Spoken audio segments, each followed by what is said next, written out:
जय श्री कृष्ण मित्रों, दुनिया के सभी लोगों को भगवत गीता क्यों पढ़नी चाहिए। हर व्यक्ति के जीवन में कोई ना कोई द्वंद्व चलता रहता है, जहां उसे यह समझ नहीं आता कि क्या करें और क्या ना करें।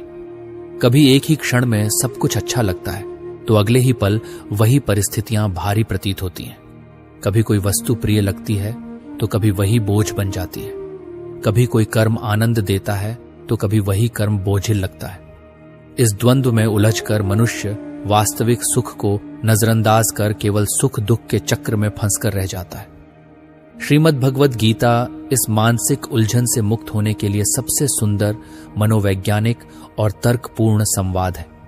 यह हमें जीवन में संतुलन बनाए रखने की शिक्षा देती है। यह निर्भय होकर आगे बढ़ने की प्रेरणा देती है, जिससे मनुष्य के संदेह, मोह और राग द्वेष समाप्त हो जाते हैं और वह जीवन की वास्तविक परिभाषा समझकर अपने पथ पर आगे बढ़ सकता है। 1000 वर्षों के बाद भी प्रासंगिक बनी हुई है। गीता केवल एक धार्मिक ग्रंथ नहीं, बल्कि एक जीवन दर्शन है।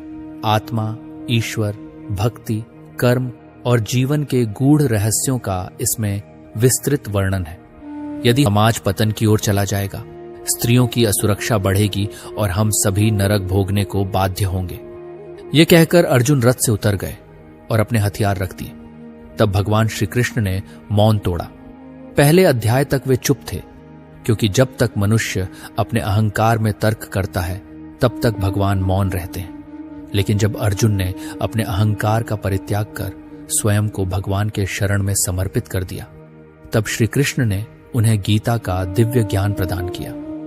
श्री कृष्ण ने अर्जुन को कर्म योग का महत्व समझाया। कर्तव्य से विमुख होना कायरता है। जो अपने धर्म और उत्तरदायित्व से भागते हैं वे सम्मान के योग्य नहीं होते। संसार कर्म पर आधारित है, इसलिए निष्काम भाव से कर्म करते रहो। गीता केवल अर्जुन के लिए नहीं, बल्कि संपूर्ण मानवता के लिए है।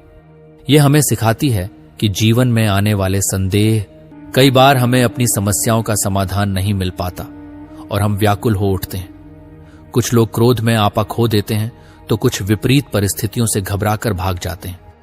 ऐसे में गीता के उपदेश जीवन की कला सिखाते हैं और सफलता का मार्ग दिखाते हैं। महाभारत के युद्ध में जब अर्जुन संशय में थे, तब भगवान श्री कृष्ण ने उन्हें गीता का उपदेश दिया, जिसने उनकी अज्ञानता को दूर कर दिया।